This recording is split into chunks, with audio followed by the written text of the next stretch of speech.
Então, continuando o vídeo, que eu estou demonstrando um desenho que eu fiz no SketchUp. Ele é um desenho do Spindle mesmo, certo? E aqui tem dois rolamentos, a princípio dois rolamentos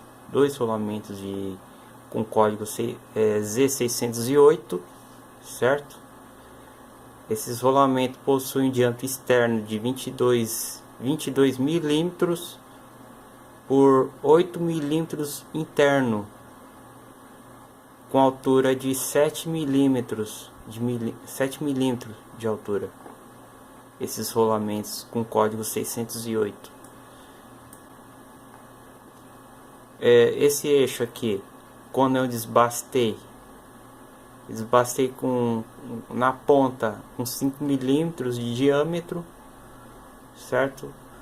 Com raio de 2,5.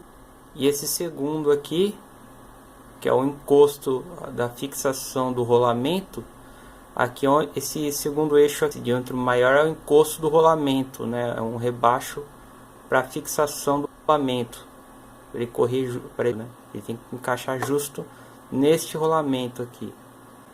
Então esse e aqui nesse ponto aqui, esse eixo aqui, ele tem um rebaixo de 8 milímetros.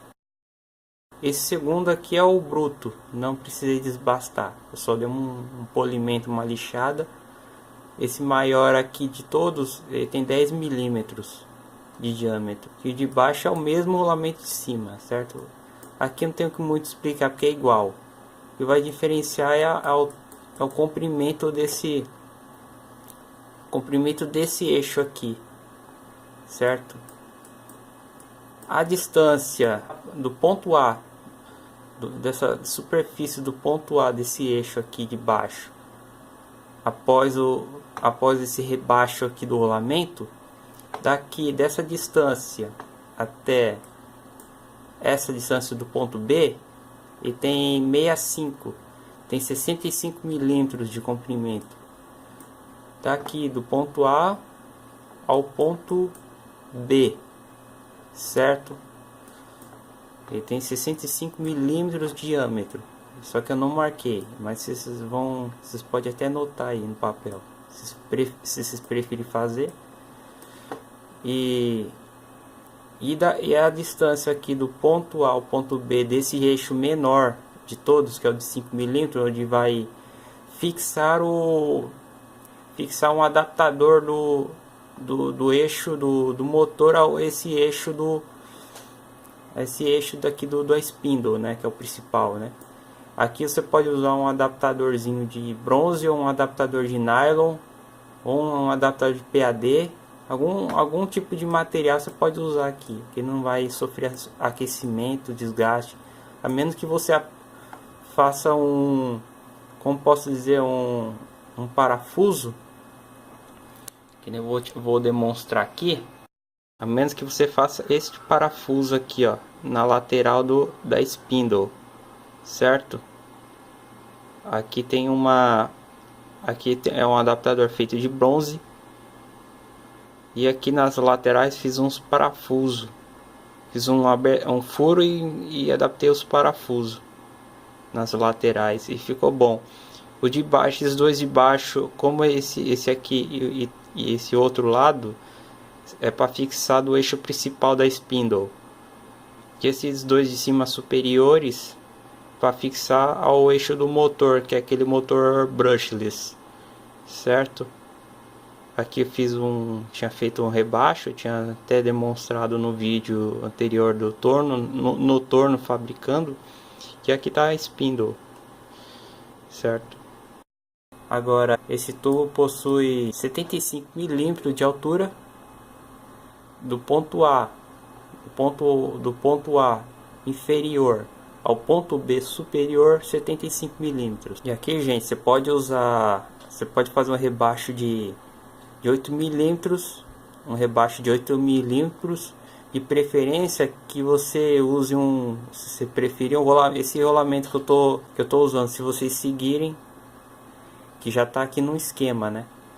Que é o 608. Se você achar um outro rolamento que que dê certo e encaixe sem precisar do torno, melhor ainda.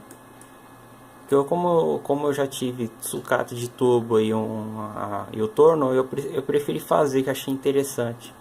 Eu já tive as peças já na mão para ser modificada e feita, né? E só precisei fazer isso, certo? Aqui tanto o tubo do lado de cima, o rebaixo pode ser de 8 milímetros de rebaixo, de baixo a mesma coisa, e de baixo a mesma coisa, pode usar de 8 milímetros de rebaixo também, que seria aqui, ó, o ponto A ao ponto B, bem aqui em cima já é o encosto do rolamento. Já aqui em cima já o encosto do rolamento. O rolamento vai encaixar justinho. Se você fazer uma abertura medindo com precisão e ver que realmente o rolamento vai entrar justinho, ele não pode ter exatamente 22 milímetros de diâmetro, que é o rolamento, o diâmetro externo do rolamento. Tem que estar mais ou menos entre 21,9 décimos. Tem que deixar pelo menos 21,9 décimos, que o rolamento ele vai entrar um pouco com pressão, que isso é o certo, entrar justo com pressão, para ele não sair, para ele não sair fácil, devido à trepidação, que ele vai trabalhar com pressão aqui, né, afiamento sobre pressão, certo? E aqui não tem muito o que explicar, né? Vocês já entenderam, né? Aí. Então, pessoal, tomando a continuação, tem, como vocês podem ver, tem essa peça aqui. Se você notar lá, é um material, é um nylon. Eu utilizei um nylon, mas você pode usar qualquer material, né? Usando a sua criatividade. Pode usar até um aço, né? Só que eu não tive aço, né, com essa dimensão aqui. E esse nylon aqui, ele tem um diâmetro interno para você encaixar nesse tubo aqui de trás. Ele tem um diâmetro de mais ou menos interno, de 27 milímetros. Tem um diâmetro de 27 milímetros, 28 milímetros, mais ou menos. E aqui ele tem que encaixar justo naquele tubo de aço. Aquele tubo é um tubo mecânico que fala, né? Você encontra qualquer em casa de aço, qualquer lugar onde vende aços.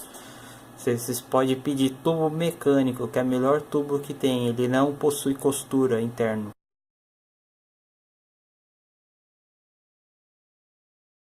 Então daqui, a distância daqui para cá, ele tem mais ou menos uns 27 milímetros. Pode aproveitar qualquer tubo que você tiver em casa, desde que o rolamento ela sirva. Se você tiver alguém tiver um rolamento aí, pode usar um rolamento que sirva no tubo justo também. Não precisa nem ser um tubo dessa dimensão. Usar um outro tipo de tubo, desde que o tubo tenha rebaixo, para que tenha encosto do rolamento, ou melhor, que se não tiver encosto, vocês podem usar um rolamento justo, que encaixe justo por dentro do tubo, né, bem firme, para que ele não se movimente ou não se desloque por dentro. E aqui em cima, gente, vocês podem usar um motor brushless de aeromodelo. Eu fiz aqui uns furos, simulando os furos dos encaixes dos parafusos, mas vocês podem fazer de acordo com o suporte do motor, porque cada motor tem a distância diferenciada uma das outras, de acordo com tamanho, potência e modelo. Vocês podem usar um motor brushless de aeromodelo, vocês podem usar motor escovado, mas não é muito bem da minha preferência. Prefiro brushless mesmo, até mesmo que o motor não dá trabalho, não dá desgaste. porque não usa escova. O bom do motor brushless é isso, mas fica no critério de vocês, certo? Vocês podem fazer um furo em cada lado da lateral aqui da peça, essa tampa aqui, essa tampa superior. Pode fazer o furo para que esse furo nas laterais? Ao aperto justamente dessa peça aqui. Vocês podem ver, tem uns parafusos, justamente você ter o acesso ao aperto desses parafusos, senão nada adianta, certo? Aí fica o critério de vocês aí. De parede você pode deixar mais ou menos 10 milímetros de espessura. Sempre deixar 10 milímetros de espessura, que é o que pra mim é a minha opinião. Pode usar a criatividade de vocês aí. Eu usei a minha, vocês podem usar a sua, depende que vocês tiverem em mãos, né, de material. Falou?